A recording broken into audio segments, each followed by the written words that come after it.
And we are on. So hello everyone. We are coming in for our third video for the month of July. And as I mentioned in last week's video, we were going to cover a topic that I kind of debated about covering before I ended up taking a vacation last month to Tennessee. And that was something that had come up, what was the Hawaiian coup, which was basically the process of the United States, not the United States directly, but it was indirectly involved in an overthrow of the native Hawaiian government, of the Hawaiian kingdom, and this ultimately would coalesce into 5 years of Hawaii kind of being this self-proclaimed Republic of Hawaii against the natives' wishes. It was controlled by an elite class of white businessmen that had kind of overthrown the monarchy, and this would ultimately come to a fruition in 1898 with the United States under William McKinley officially annexing Hawaii as an American territory, which Hawaii would remain until 1959 when it became a state. So what we're going to look at today is the coup that occurred that brought down the Native Hawaiian government in 1893. This was an event that would have happened right before Grover Cleveland came into office and right during the term of office of our next presidential video, which will be for July's, which will be next week, which is Benjamin Harrison. So this also kind of ties in. This is a major event that happens during both of their presidencies. In Grover Cleveland's case, his second term is about to start because he's already got his first term and gotten voted out of office at that point.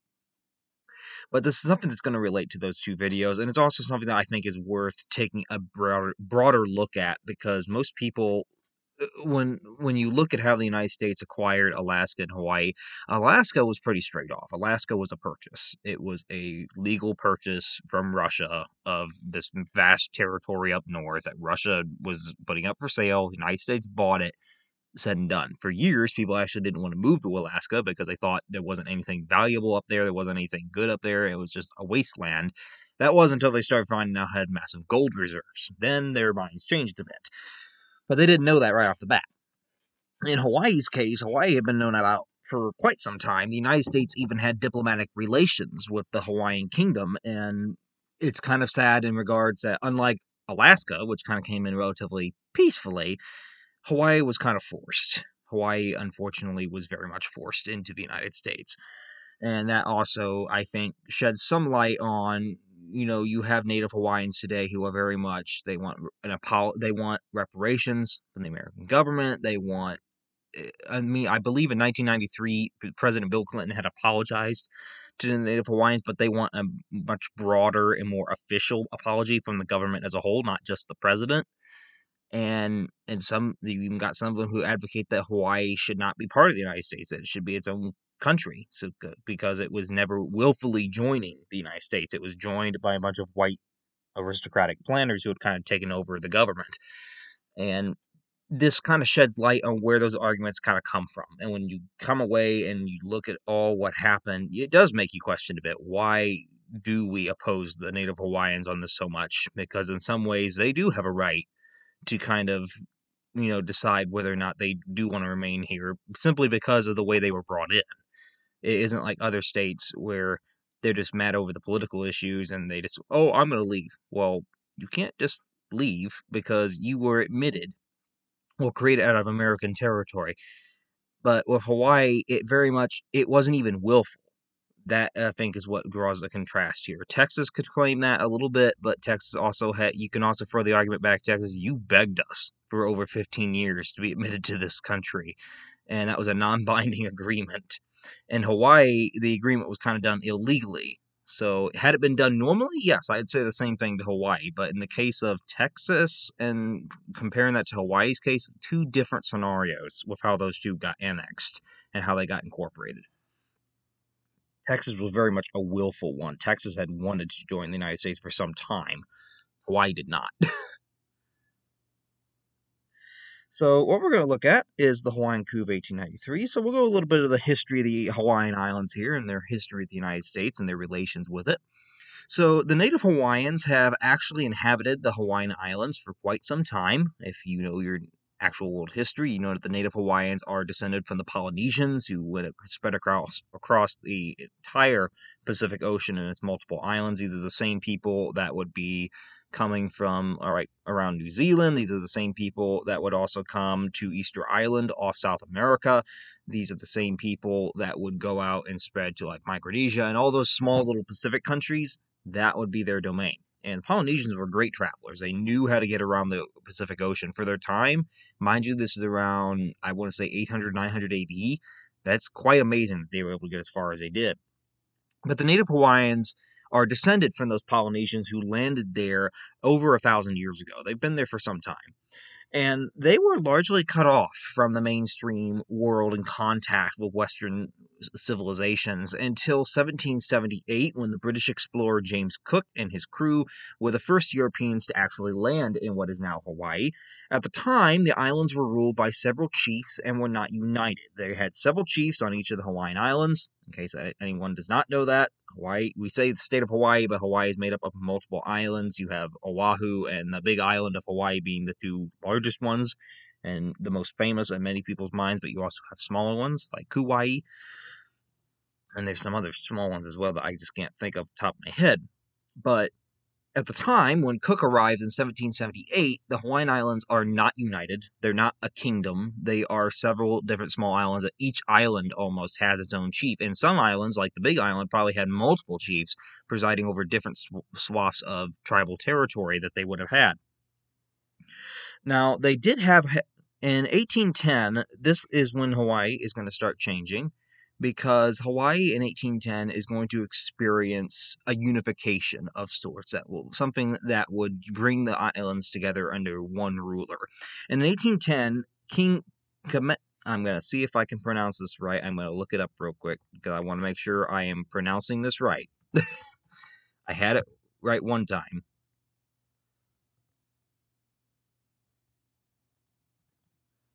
Because a lot of these names are in Native Hawaiian, and I don't want to botch them. At least not massively, I don't.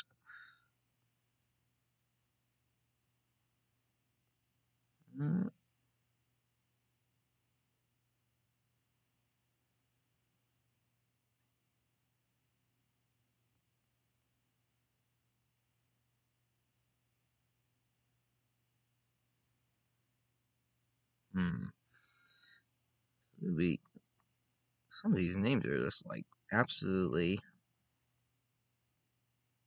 quite interesting to see how the heck you could pronounce them, because of course they're meant for the native Hawaiian language, not meant for English pronunciation usually.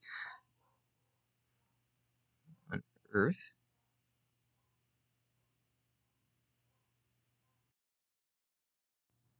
Okay, I think we have it here. But in 1810, with the Hawaiian Islands, you had King Kamehameha I, because there was successors of him that shared the same name.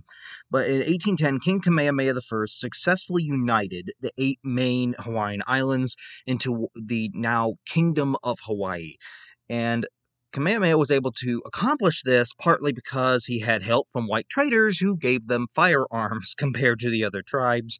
And Kamehameha's family and his descendants, after establishing this Kingdom of Hawaii, they would rule the kingdom as monarchs. They would be a dynasty for this kingdom. Now, the United States would officially recognize the Hawaiian Kingdom on December 26 of 1826, which would start relations between the two countries. So, in 1826, the day after Christmas, this is when the United States has officially recognized the diplomatic relations with the Hawaiian Kingdom out in the Pacific, and they recognize that it is now a country that they are going to hold diplomatic ties and relations and trade with. So the first half of the 19th century, it saw a lot of Christian missionaries begin to arrive in Hawaii to convert the native Hawaiians to Christianity, as Christians from Western civilization typically saw the native Hawaiians as, quote, heathens. This was not true in any regard, but we know how white Christians tend to view others that aren't Christian. We saw that here in the United States with the Native Americans many times, and anybody that was not sharing their views. American and European businessmen would also start buying plots of land in Hawaii, since it had a perfect climate and landscape for growing a very valuable cash crop that was very popular in the Caribbean, and that was sugarcane. Hawaii just happened to have the proper climate and land to grow the sugarcane, and it was a profitable business venture that many American and British and European businessmen, mostly British, but there would be others thrown in as well, would start going to Hawaii, buying plots of land so they could start up sugar plantations. Unfortunately, as these people from the West came to Hawaii, they also brought things like mosquitoes, smallpox, measles, and other diseases that would end up reducing the native population by over 75% as the decades went by. Hawaii would actually struggle to maintain its sovereignty during this time, during the early 19th century, against American, French, and British interests. Hawaii is supposed to be its own country. It is the kingdom of Hawaii, and it's maintaining relations and trade with these other European powers, and with America. America is not so much vying at this time for imperialism, but we know very much that the countries in Europe are very much working to expand their colonial empires, and thus many of them, particularly Britain and France, would be more than jumping to try to acquire Hawaii as some sort of colonial territory. British imperialists would actually unofficially occupy the Hawaiian Islands for 5 months in 1843 until they were ordered by their superiors to restore Hawaii's sovereignty. So these British imperialists that had acted and occupied the Hawaiian Islands had done so without official government orders. They had done so on their own initiative and in hope that Britain would just kind of go along with it, that the British government would not try to force them out. Unfortunately, doing so ended up hurting Britain's international reputation, as several nations, including the United States, threatened to cut off ties with Britain, and were getting ready to issue ultimatums that Britain needs to leave the Hawaiian Islands right now, or we are going to take further measures. And it was not just the United States. France had a very similar reaction to this as well. The British government, once upon hearing word of this crisis, because at first when it comes out, they're like, wait, what are you talking about? We occupied the Hawaiian Islands. We didn't order anything such thing. And then when they found out what had happened, Britain's government very swiftly and very quickly sent the orders that unoccupy the islands right now. We are not taking them. Get out. You have acted beyond the interest of your superiors. So that would happen in 1843, and once they left, Hawaii's sovereignty was restored. Now, King David Kalakua's reign was from 1874 to 1891, and he would see a further erosion of Hawaiian sovereignty during his rule. During King David's rule, you had, in 1887, the United States was given rights to create a naval coaling and repair station at Pearl Harbor. I think we all know what Pearl Harbor is. Pearl Harbor, of course, later on would be the site of the Pearl Harbor attack that got the United States into World War II. But it was all the way back in 1887 that the United States was granted rights during King David Kalakua's reign to officially start some sort of a naval base there. At the time, it was simply a refueling station and a repair station for the U.S. naval fleet. It was not a major U.S. naval base at that point. But it was a natural good harbor. The native Hawaiian kingdom did not really have any kind of a large navy, not like we would think of a modern nation, and thus they had no problem really putting the United States there. And plus, it was probably unlikely they would give that to Britain, since Britain had kind of unofficially occupied them, and they probably feared giving that to Britain because they feared Britain couldn't be trusted at the time. Boy, would they be wrong with letting the Americans in. And also during the king's reign, you would see a free trade agreement that was signed with the United States that largely benefited the sugar planters. The American sugar planters would be the ones who benefit from this, who owned 4/5 of farmland in the Hawaiian Islands. This free trade agreement would basically allow them to sell their crops at a much higher price, but also have to pay less to get those crops to market. White business leaders, however, still could not be satisfied. The plantation owners, despite having an advantageous position, still wanted more. The greedy, power-hungry little people.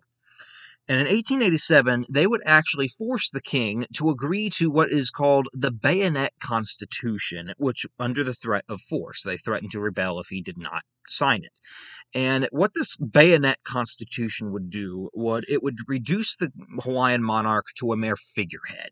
It would reduce their power from having quite a bit of influence over the government to almost absolutely none, almost like the British monarchy today, where they're just kind of there. They don't really hold much power or anything. And it would also enfranchise more white foreign men who were not even citizens of the Hawaiian kingdom, and it would dilute, in the process, it would dilute the voting power of the native Hawaiians and Asian immigrants who would live there for decades or generations. So what the white planners are doing with the Bayonet Constitution is, they're slowly starting to set up the parameters from which they can kind of overtake the government and take control of the Hawaiian Islands. First, we're going to reduce the power of the monarchy so the king can't stand in our way. And second, we're going to take away the voting rights of the native Hawaiian people, not by physically taking them away, but by granting more of these foreigners who aren't even citizens of the Kingdom of Hawaii the right to vote in the kingdom. And there are so many of us compared to the natives at this point that will outnumber them. It will dilute their voting power. And franchising them would allow them to maintain political control over the kingdom. Upon the king's death in 1891, mind you, the Bayonet Constitution was signed in 1887. That's when it was forced on the king. King David would actually die in 1891. It was his sister that would take the throne that year in 1891, and his sister's name was Queen Lili'uokalani. And Lili'uokalani was going to be the last monarch of the Hawaiian kingdom because of how things turned out. And she was actually the only queen, if I'm not wrong. But Lili'uokalani, in 1891, takes the power of the Hawaiian throne. She is now monarch of Hawaii and is now upon the death of her brother. She resents the Bayonet Constitution and wished to reform the government. Mostly, she wanted to restore the power of the monarchy that she viewed had been unfairly and unjustly taken away from her brother during his reign, and she pushed for a new constitution in the years leading up to 1893. So as soon as she comes to the throne in 1891, the entire rest of that year, 1892, leading into 1893, she is pushing for a new constitution that would restore many of the wrongs of the Bayonet Constitution in 1887.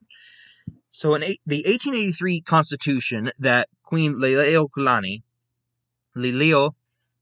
would actually propose would bring several changes if it managed to pass. Most notably, it would restore the power of the monarchy to what it had been. It would enfranchise only native Hawaiians and remove the ability of any foreigner to vote within the Kingdom of Hawaii. And despite the Queen's touring of the kingdom, however, it failed to pass. The Queen would actually go around on horseback along the different islands trying to drum up support for this new constitution, and despite her rallying support for it to be passed, it did not pass. It was opposed by enough white planter class that they were able to stop this constitution from ever getting anywhere close to getting passed, and this really didn't set well to the Queen's advantage. So Lili'uokalani tried to enforce the constitution herself instead, arguing that, well, I'm queen, I can enforce it regardless of what you want.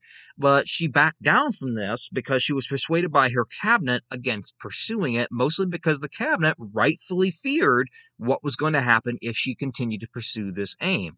They rightfully told her, these white settlers who have come in here, these white plantation owners and businessmen, they will not settle for this. You would be wise to back down for now, or something's probably going to happen against your rule if you continue.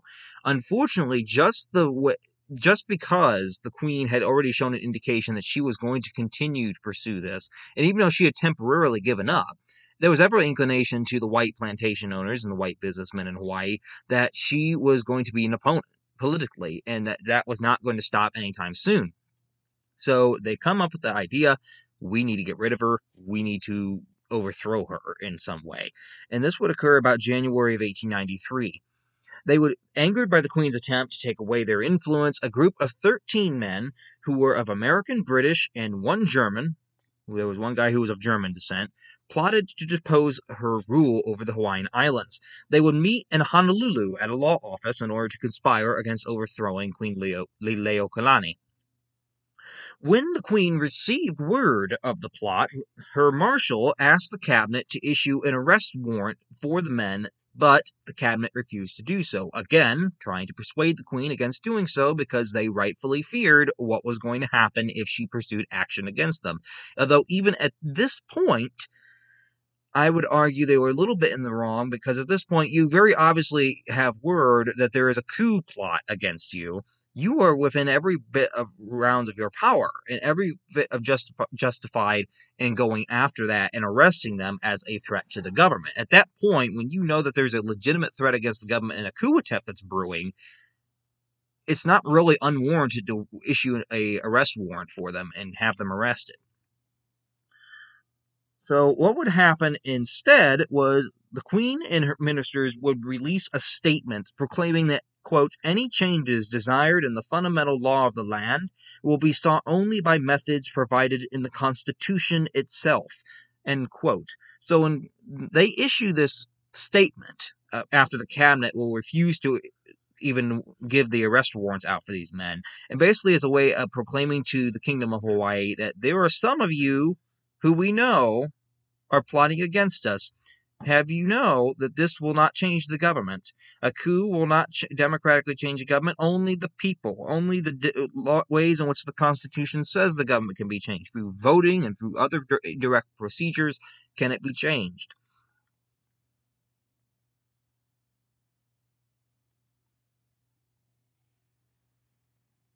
However, the statement would fail to placate the conspirators, because at the same time, the Queen's trying to also try to assure them, I'm not going to become a tyrant here or anything. I'm just trying to regain what power I thought was mine, and this does not placate them at all. So on January 16th of 1893, the conspirators would gather with over 1,000 supporters in Honolulu. Many were members of a recently disbanded all-white militia unit called the Honolulu Rifles, and these men would be the main men that are going to carry out the coup. And this is where things get a little sticky with the United States, because up until this point, it is mostly the white plantation and white business owners that are not Native Hawaiians that are plotting this coup. It is not the official government of any one nation. And there's not even been any involvement up to this point. That is about to change, because where the U.S. gets involved is its U.S. Minister to Hawaii. The Minister to Hawaii at this time is John L. Stevens, and he is very much actually in league and involved with this upcoming coup. He is in play with it. And he orders, in preparation for the coup, he orders a nearby naval vessel to land troops in Honolulu in order to support the coming coup attempt. This was, although the official reason that Stevens provided was to protect American lives and property, but we know what they were truly for at this point. At 5 p.m. on January, on 5 p.m., January 16, 1893, Lili'uokalani was cornered as over 120 Marines and sailors would march past her palace and then set up camp a few yards away. They would also proceed to bring a Gatling gun and guard it, and the soldiers that come on into the Honolulu streets would actually go and guard Stevenson's residence against any attempt to try to arrest him for his involvement. On the next day, on January 17th, there would be an unarmed policeman who would end up being shot in the shoulder while trying to inspect wagons that were being brought to the conspirators' meeting place that were full of weapons and ammunition. While the police officer tried to have these wagons inspected, one of the conspirators, or one of the people in league with them, had proceeded to shoot the officer in the shoulder. The conspirators, after this happened, knowing that at this point you're very obviously acting against the government, decided that now was the time. And the conspirators would run up the nearby government building across from the Queen's palace and proclaim themselves in charge pending annexation from the United States. It was an almost bloodless coup, pretty much. There was no widespread violence out the start, because although the Queen very easily could have put this down, she had hundreds of men at her disposal which she could have put down this rebellion. She chose not to. She opted not to send her men to put down the coup, as she wanted to avoid bloodshed. In her own words, and I quote, "I yield my authority until such time as the government of the United States shall, upon the facts being presented to it, undo the action of its representatives and reinstate me," end quote. Biggest understatement that you could possibly give to the American government. The American government is not going to reinstate you because they are too set on political power, even today. Stevens, after this coup had succeeded in kind of overthrowing the Queen and taking power, granted immediate recognition to the provisional government headed by lawyer Sanford Dole. Sanford Dole would be chosen as the lawyer for this new provisional government, and once they would officially try to proclaim it as a republic, he would become somewhat of a leader of that, and eventually in 1898, when the United States would officially annex Hawaii, he would become the territory's first governor.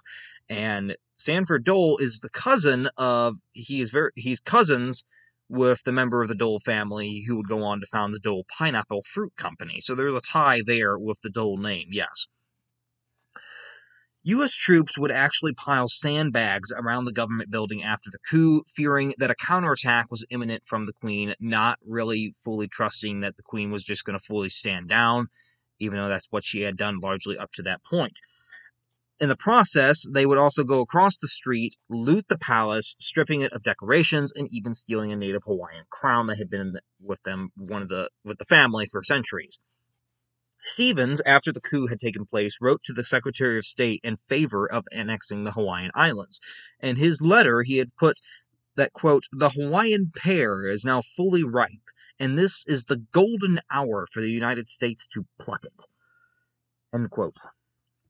Stevens was very much involved in this coup, and because he had been involved with this coup, it now implicated the U.S. government in its affairs. And had it been Harrison that had been in office, I can't say that if Harrison had remained in office, that Hawaii wouldn't have got admitted annexed sooner.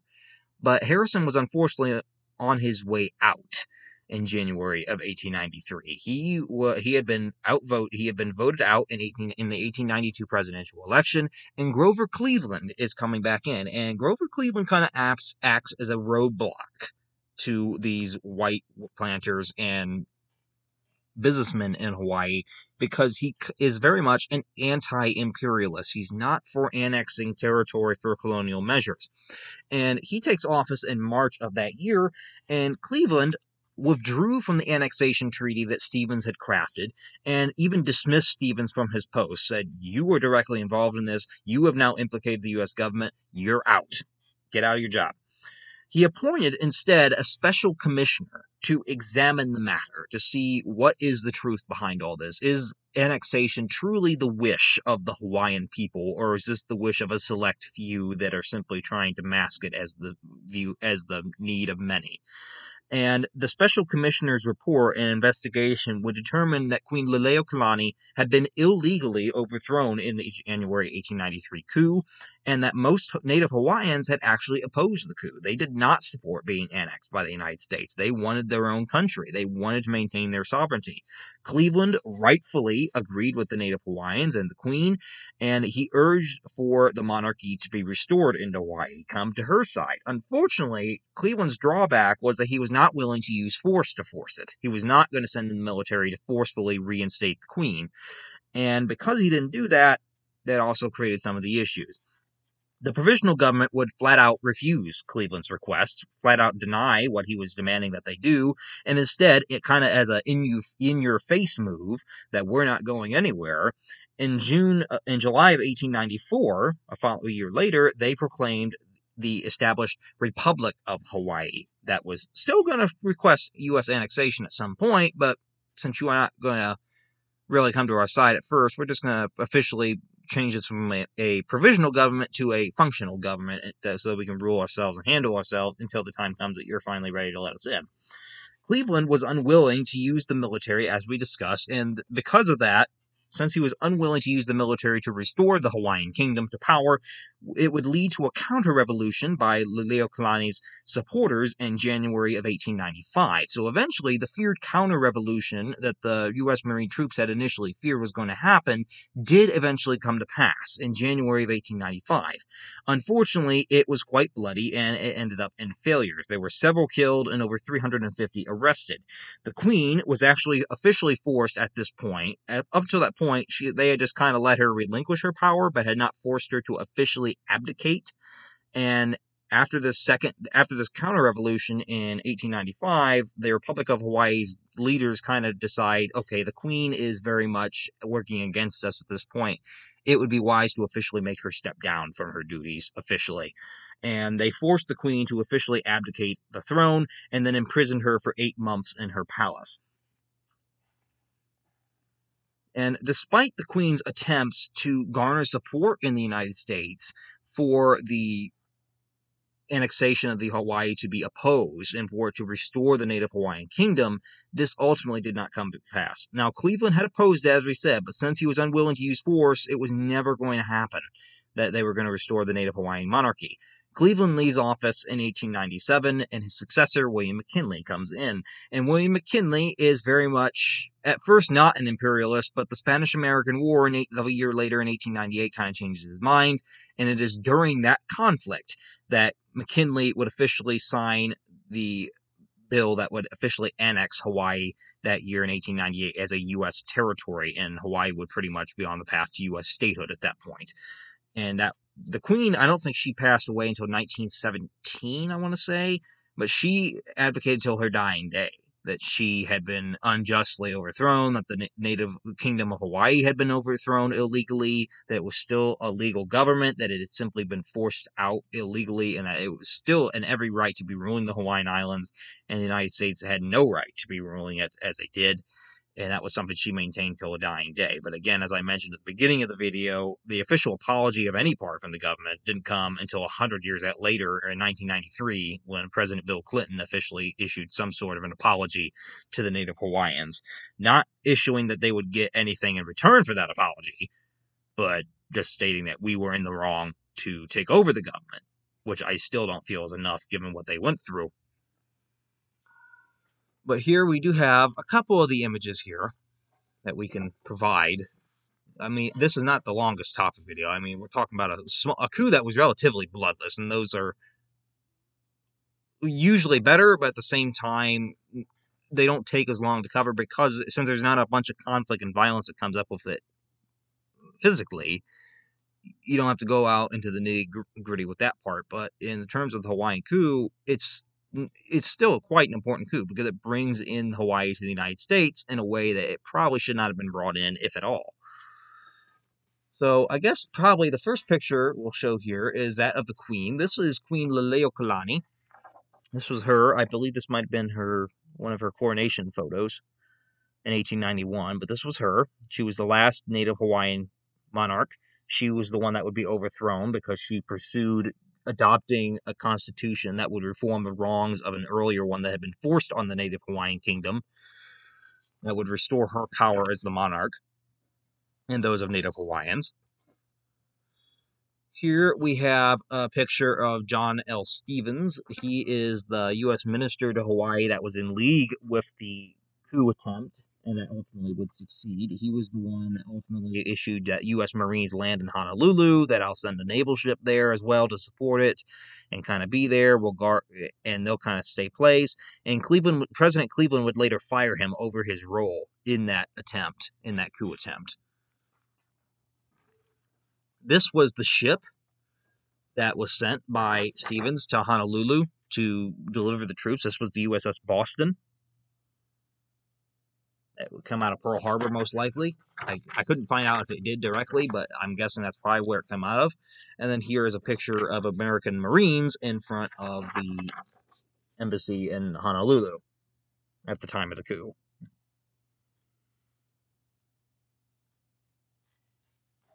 And this is a picture of Mr. Sanford Dole. This is the guy who would serve as kind of the main lawyer and the main legal advisor for the provisional government and the Republic of Hawaii. And then when Hawaii would eventually be annexed as an American territory in 1898, after stalling for 5 years, he would be the territory's first governor. And he was a cousin to the founder of the Dole Fruit Company that sells pineapples. So there is a tie there to the Dole family. He is a member of the family, but he's a cousin. But yeah, like I said, it's not the longest video, but something I felt would be kind of neat to kind of cover, especially since it's something that gets overlooked and something that kind of came up on the spot. I believe when we did I think it might have been during our with our Grover Cleveland video, I believe is when it was, because we had come up on it.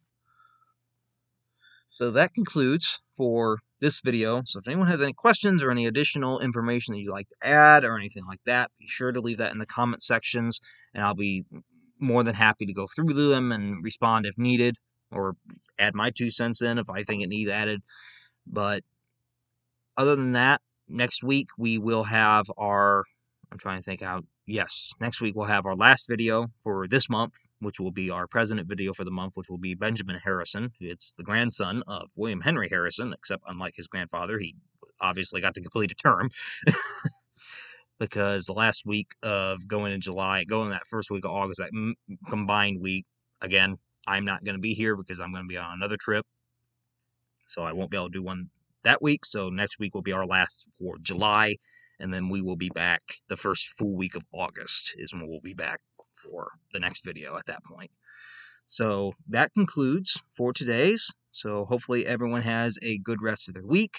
And we'll see you all back here next week for our president video for July.